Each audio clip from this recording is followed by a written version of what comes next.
فقد قال الله تبارك وتعالى في كلامه المجيد أعوذ بالله من الشيطان الرجيم بسم الله الرحمن الرحيم وإنك لعلى خلق عظيم صدق الله العظيم وقال رسول الله صلى الله عليه وسلم إن خياركم أحاسنكم أخلاقا رواه البخاري أو كما قال عليه الصلاة والسلام গুণঙ্গ সভাপতি শেষ নিষ্ঠাবান আয়োজক বিন্দু জ্ঞান পিপাসু সমবয়স্ক বয়োজ্যেষ্ঠ বয়োঘনিষ্ঠ নবীন প্রবীণ জ্ঞান পিয়াসী ছাত্র ভাইরা সবাইকে জানাই মর্মীয় সালাম আর পরল প্রাণের পেলাম অভিনন্দন। ভক্তি ভজন বিচারক মণ্ডলী হিন্দু ধর্মের শাস্ত্রে আছে মনয় মূর্তিতা দেবাদ আকারান্তে প্রকৃতিতা বিষ্ণু ভক্তের সদা শাস্ত্রাজ সমৃতা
যে যুগের কথা শুনে পড়ে নয়ন দিয়ে গড়িয়ে পড়ে অশ্রু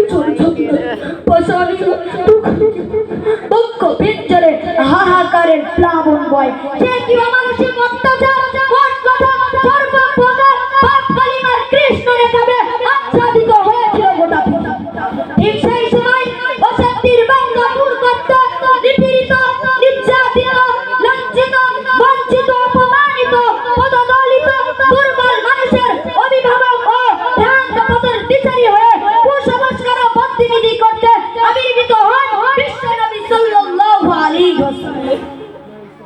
সুতরাং নবী সাল্লাল্লাহু আলাইহি ওয়াসাল্লাম 63 বছর জীবন আদর্শে অনুপম অপূর্ব মনোরম আদর্শে হিউরি মানব সমাজকে উপহার দিয়েছেন। তা হিন্দু মুসলিম ইহুদি খ্রিস্টান শিখ পারসি শিশু যুবক রাখাল কৃষক ভক্ত মিথ্যা ধনী গরিব জ্ঞানী মূর্খ ফকির দরবেশ যোদ্ধা সেনাপতি ছাত্র শিক্ষক শ্রমিক মালিক মোট কথা সর্বকালের সর্বযুগের সব শ্রেণীর জন্য প্রযোজ্য।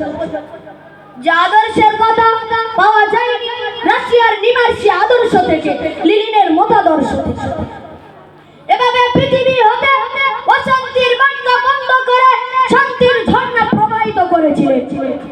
পাথরের ন্যায় পাষাণ হৃদয় প্রাণ প্রীতি ভালোবাসায় ভরিয়ে দিয়েছিলেন। অজ্ঞার পরিবর্তে জ্ঞান, অসভ্যতার পরিবর্তে সভ্যতা, নিকৃষ্টের পরিবর্তে উৎকৃষ্টে, অন্ধকারের পরিবর্তে দেবালোক। এক কথায় সারা মানব সম্প্রদায়কে পৌঁছে দিলেন আপন আদর্শ দ্বারা উন্নতি অগ্রগতি চরম উৎকর্ষে যা দৃষ্টান্ত বিরল। তাইপের সেই হৃদয় বিদারক ঘটনা কেনা জানি বড় বুক ভরা আশা নিয়ে গিয়েছিলেন তাইপে, কিন্তু ফল হলো তার অন্য মানুষের প্রিয় নবীকে মানত দূরের কথা ঠাট্টা বিদ্রুপ করে থালিয়ে লেলিয়ে দিল ছেলেরা দূর। সেই পাষাণ্ডের বল নবীকে পাথর মারতে মারতে ক্ষত বিক্ষত করে দিয়েছিল। তার সোনার তনু থেকে ঝরতে লাগলো প্রবাহিত পবিত্র রক্তধারা। এরকমই হুজুর সাল্লাল্লাহু আলাইহি ওয়াসাল্লামের মতো পৃথিবীতে আর দুজন মিলবে না আর পৃথিবীর শেষ লগ্ন পর্যন্ত মিলবেও না।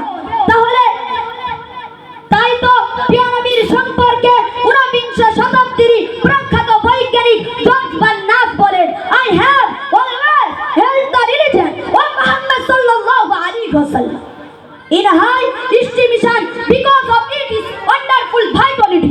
It is the only religion which can control all sorts of power.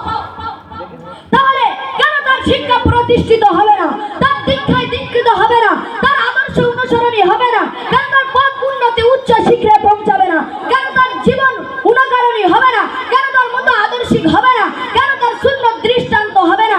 সুতরাং তার অনুসরণেই আছে উন্নতি, অন্যথায় অবনতি, অবনতি, অবনতি। তাই আজ যদি আমরা তার অনুপম আদর্শে আদর্শিত হতে পারি, তাহলে নিশ্চয় আমাদের উন্নতি ও সফলতা ইহকাল ও পরকালে কদম ছুঁবে। তাই তো কবি বলেন, নবীর চরিত্র চিত্রিত করে যে আপন চিত্র মাঝে, নবীর চরিত্র চিত্রিত করে যে আপন চিত্র মাঝে, সম্মানের আসনে সুমাসীন তারা বিশ্ব সমাজে। প্রিয় বন্ধুগণ, প্রিয় ছাত্রগণ, প্রিয় শিক্ষক মণ্ডলী, এই পর্যন্ত আমার বক্তৃতা মুলতবি করলাম। আলান আনা ফাতিমুল কালাম। আসসালামু আলাইকুম ওয়া রাহমাতুল্লাহ। আসসালামু আলাইকুম। নারায়ে তাকবীর, নারায়ে তাকবীর। ভালেয়া মাদ্রাসা, ভালেয়া মাদ্রাসা, আঞ্জুমান ইসলাহুল খতাবা, আঞ্জুমান ইসলাহুল খতাবা।